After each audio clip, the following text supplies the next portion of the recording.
So I am here at Prakashdeep with Savita, and she basically started it all. And we're very honored and happy to be here to talk about Prakashdeep and share with the world what's happening here, and basically this amazing service to humanity and these children. So it would be great to start with how Prakashdeep began, a little bit about your inspiration to start the school. First of all, I think you're welcome. You've done us an honor by coming and visiting our school. This is a school which is different from other schools, you know.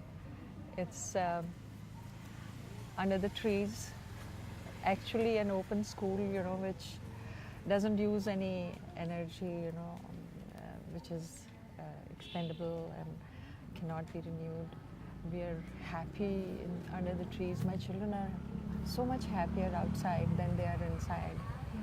So the school started about 14 years ago under a tree, which was in a different park, not this one, but a different park, you know, a totally dilapidated park, where I started with 7 students and a chart hung on a tree and just a broken bench, you know, to sit on.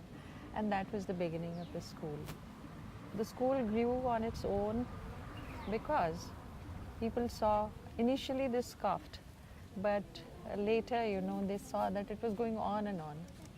I didn't care, you see, whether people laughed or not, but I was enjoying it. You know, those 7 students were, you know, 4 girls who had lost their father and were out of school, and 3 children I got from the street, you know, and we just sat there and it began.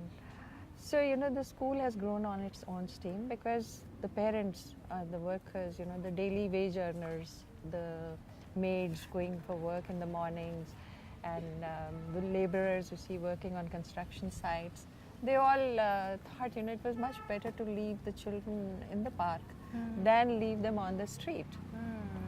So the school started growing by itself, you know, and people who scoffed, you know, they thought there was something good going on, so they started helping. And that is what has taken the school forward. We don't charge a single penny from the school. What started with 7 students, you know, has 600 plus students now. And all their requirements are being met by the school. This is through charity, through people's help, and partial support from central government, which has been withdrawn recently, you know, unfortunately for us. But the school will carry on. We will not relent, you know, we will carry on, carry it forward. It has been a very inspiring journey for me. I was a research person in the Institute for Defense Studies and Analysis, where I worked on issues related to peace, conflict resolution, nuclear disarmament and all. But I gave up and I started the school because I felt, you know, all that was a chimera that we were chasing. Peace and war will continue forever, one after the other.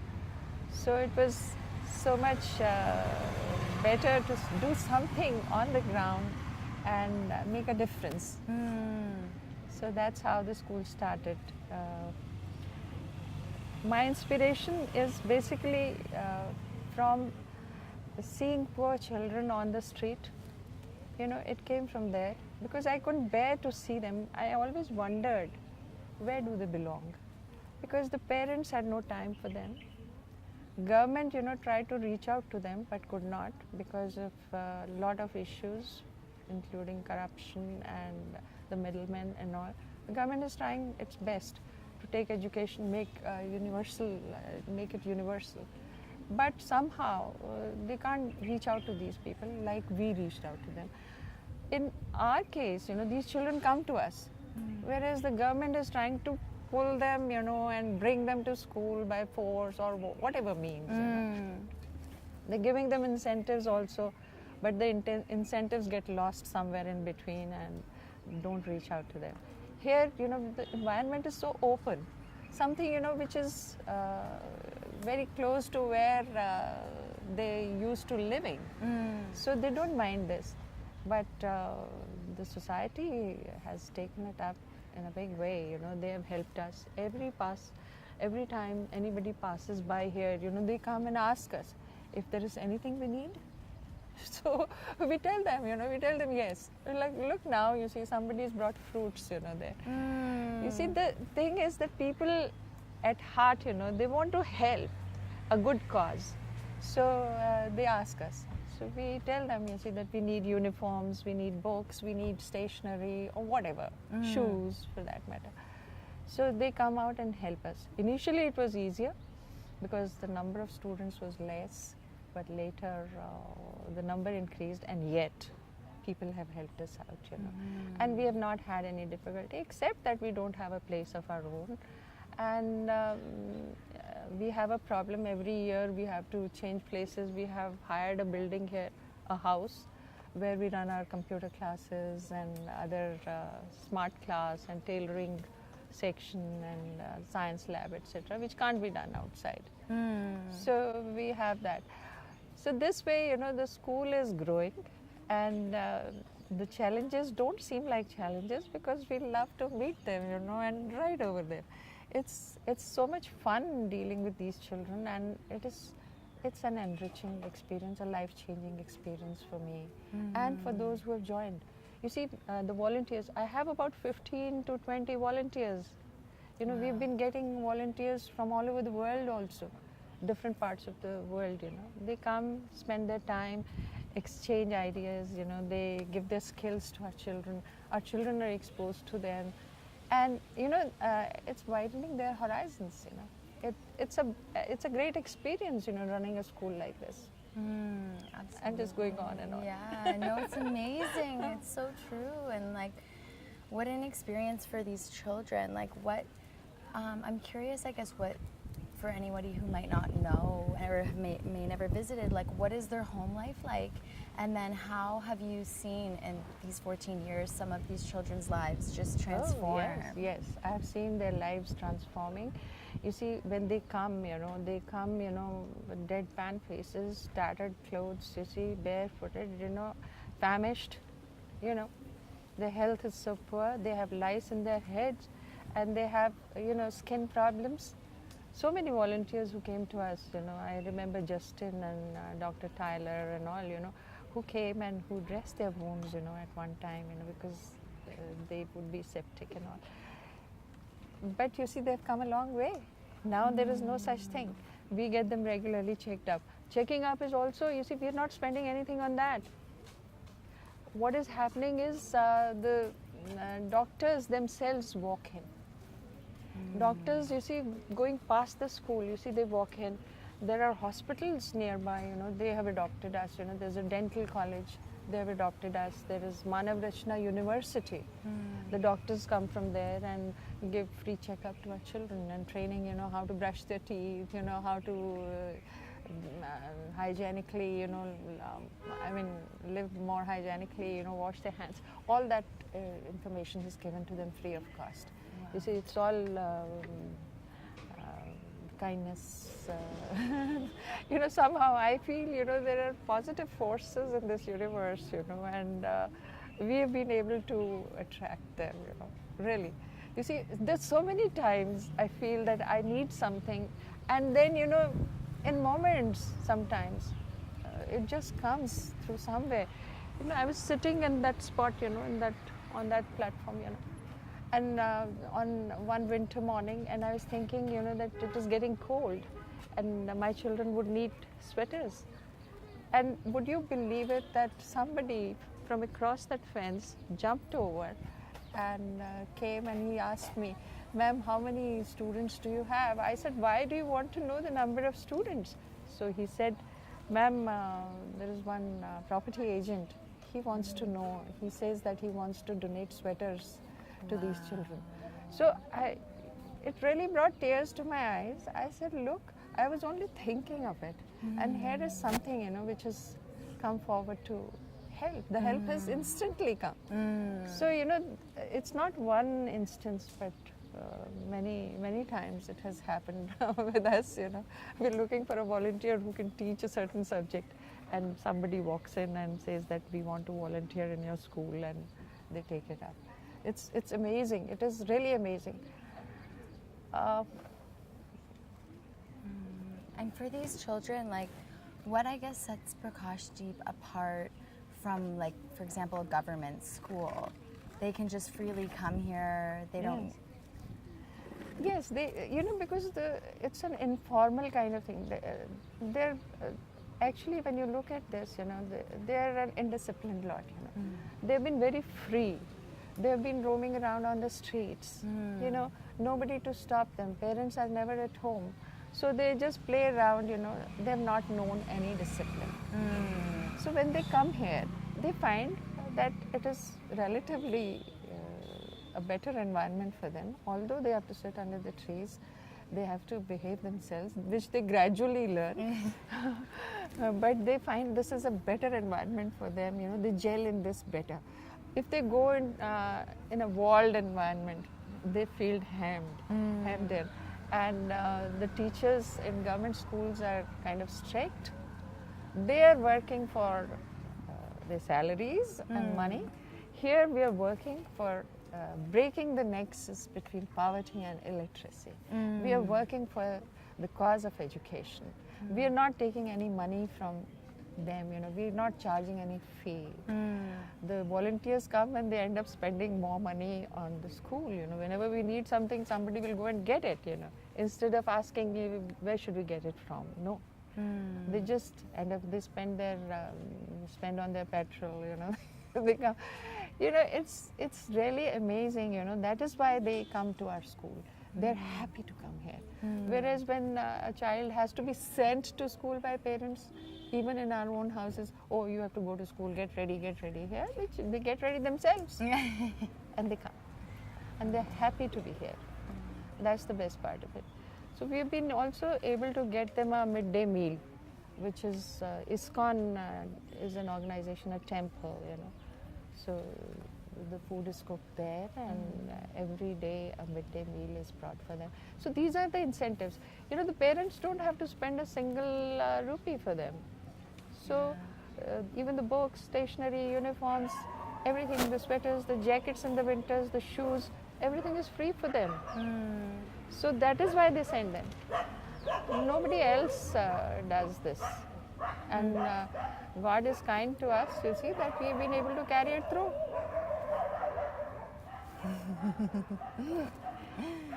The dogs in the background. These dogs are also, we say they are also our students. Yeah. We have to put up with a lot of noises here. The cars and the trucks and everything, and the marketplaces here, all that. But we are happy. Yeah. Someday, my dream is, that someday we'll have a lot of open space where we will have a green school. The classes would still be under the trees in gazebos or something like structure, which has a roof to cover them, if it rains. But the other classes, like now, we have computer class and all, we'll have simple structures like these porta cabins. You've seen these porta cabins? This is a temporary structure. You can lift it up and put it anywhere you want to. And arrange it the way you want to. You see, we'll have something like thatched structures, bamboo structures for that matter, and we'll hold those classes inside. We want a simple school, but a very happy environment, close to nature, under the sky and on Mother Earth. Yes. It's so beautiful. I imagine all this, and I feel so happy picturing it in my mind. I don't know if I'll ever realize this dream. I'm old, but here is a dream. And I also want to say one more thing, that this is a replicable model, not relevant just for my country, but for all developing countries. You see, because we are able to reach out to these poorest of the poor, we can bring them out from the slums, and we can give them, because we are honest, we are able to give them whatever they need. And that's a big incentive, and it is their right. People tell me to charge them something because it's not nice to just give them everything free. But I know, I've been to their houses. You've also probably seen their houses. Yes. I don't think they can really pay any fee for that matter. They cannot. So it is better to let the child be fed and sent to school. That by itself is good. And parents treat them as earning hands, in the sense, if a child is a garbage picker, he goes and earns some money by selling plastics and all. So they are giving up on that, and they're coming to school during that time, which is a very big achievement for us. And I think we feel happy that this is their payment to us. I want to take them, I want to give them the best. I want to take them to a plateau where they'll be on their safe plateau, where they can stand up on their own and look in your eyes straight, without being afraid, and break the nexus between poverty and illiteracy. So important. And what do you think, why do you think that this is important? Why do you think education is so important? Education is so important, Where will they be? You see, there is a big gap coming between the rich and the poor. It already is there. And with this technological advancement, it is even widening. Somewhere somebody has to do something for them. Where do these children belong? Do they belong to the parents, to the government, to anybody? No. You see, so here Prakashdeep comes in here. They belong to us. I want to give them the best. I want to give them computers. I want to give them the best training possible.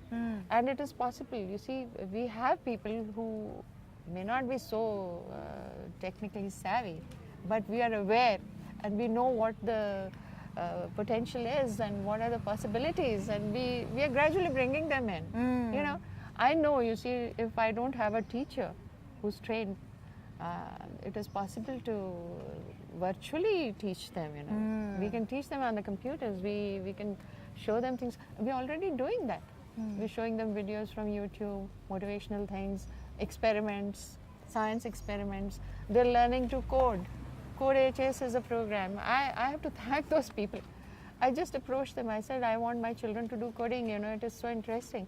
And they will learn so much. They gave us free access. Wow. 90 of our students, they're getting free access.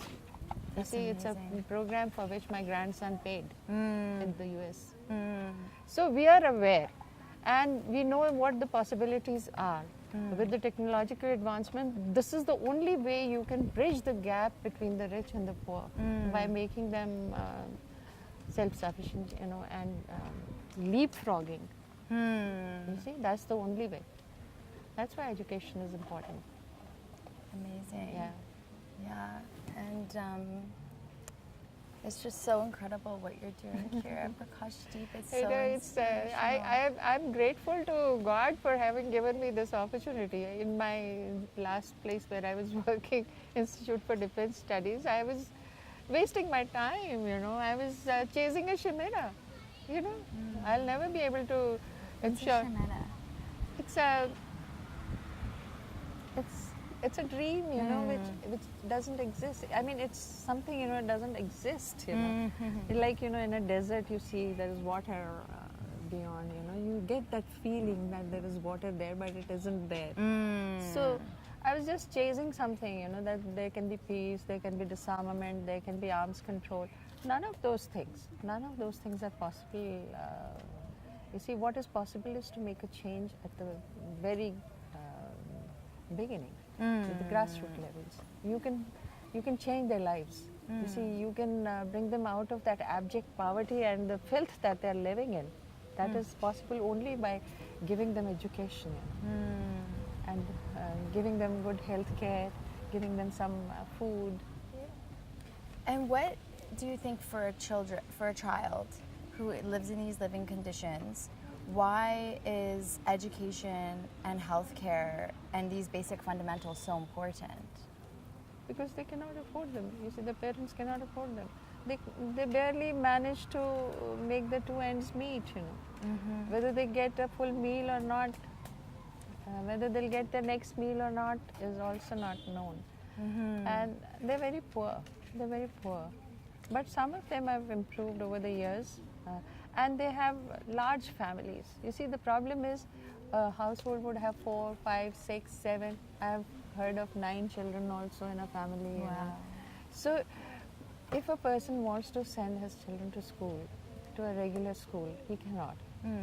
And the government schools are not meeting the requirements, the quality. I mean, they're trying their best, but they're not giving them the best. So, you know, they're not treated with dignity, you know. A child is not treated as a child. You see, they just want to impose things on them, make them do things, you know, which they're not interested in. Here, you know, there's so much freedom, you know. So much, and it's so incredible just allowing them the space to be safe and play and learn and have, you know, this ability, because it totally expands their world, and you're completely reshaping the possibility of what their life can be, it seems. You know, it's a good feeling, you know, because at every step forward that a child takes, it drives us. You know, it's inspiration for us, and I feel, yes, I can perceive the change that is coming into their lives. You would have seen yourselves, you know, if you've been to the place where they come from and now to the school, you would see the difference. You see, they're so well behaved now. We have our problem children also, but we're trying to deal with that with love, with persuasion. You know, we don't punish them. There's so many times I've been tempted to throw a child out of school, but I've relented every time, because I felt, you know, his only chance is the school. You see, here he may change for the better, but once he's thrown out of the school, he's lost. You see, he'll get into drugs, he'll get into all the wrong activities, and they are an ideal prey for unlawful elements, you know. Especially in those conditions that you're in. Somebody offers them a little money and they will go and do anything. Children are after all children, you know. They get carried away. Money is really a great incentive for them. Yeah, exactly. And I'm just interested in what you said about between war and peace. Yeah. And I think a lot of people get so overwhelmed just by what they see, especially where I'm from, like in Toronto and Canada, what they see in the media around the world and even in their own city of all the terrible things that are happening. And it's not as common that we highlight positive things and amazing things people are doing in their communities to give back, like Prakashdeep. So, I mean, personally, that's why I just feel that sharing the story is so important, because especially in a society or in a country like India, there's so much that's happening. So how do you not get overwhelmed by all the bad and focus on the good? I guess is almost a question that I have for you, and sort of like a general thing, because I find that's something that so many people fixate on, what's bad in the world, and the more that it continues to increase, it's like it can become overwhelming, and then people just don't do anything. It does. There's so many times we feel that we can't do anything, and we get immobilized, you know, seeing this suffering that is there instead of doing something. It happens. But my answer to this is that every woman, you know, who's educated, who has time, who doesn't have to earn a living, who's like me, you know, sitting at home doing nothing, they should sit under a tree and start a school like this. And there'll be so many, you know, who are needy, who need to be brought under the fold of education would come. What they need is love. What they need is caring. What they need is health care, you know, and it comes back. The God sends you everything. You see, whatever is their requirement, it will come. I feel they are blessed, you know. whoever thought, that they'll get this kind of education? Whoever thought? So my feeling is that instead of getting immobilized by this thought that there is so much pain and suffering, and seeing that it is so, the dimensions are so gigantic, you feel that you can't do anything. You see, what can you do? But even one person can make a difference. I think, it is worth giving a try. It should become a worldwide movement, all grandmothers, all educated mothers, they should sit under a tree and start a school. Yeah, for the poor. That's our dream. So, I love it. Is there anything else that you might want to touch on or mention? I feel that there's one thing, and I have to compliment this younger generation like yours, your generation, for being so sensitive as to see the problems that these children are facing. You're looking at the world, not from your own point of interest, no. You're looking at helping out and making a change, making a difference to this world. And I feel, in this modern age, with all the technological advancement that has taken place, it's your generation which can really bring in a substantial change. So I really compliment this generation, these educated people, all over the world. It's not just in my country. People come to us, they volunteer here, students come. A student of 13 years came the other day and he wanted to volunteer in the school.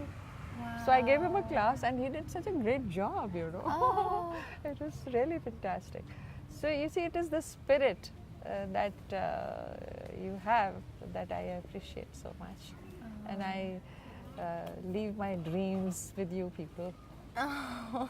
Well, we'll take them and run with them because it has to happen. And what you see, this is a long, drawn-out process.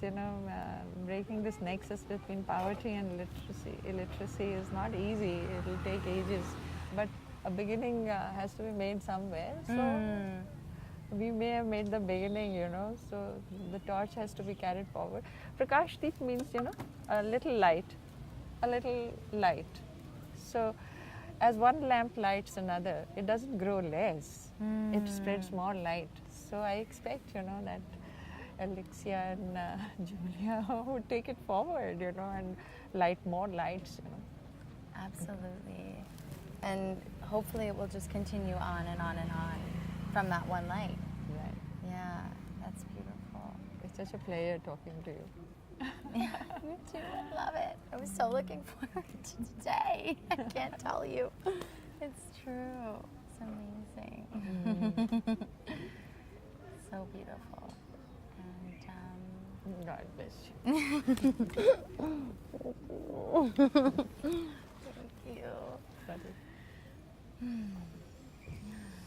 thank you. I think that's feels good. It feels like we talked about a lot. It's probably too long, and no? No, never. If anything, too long is better. We can just, Yeah. yeah.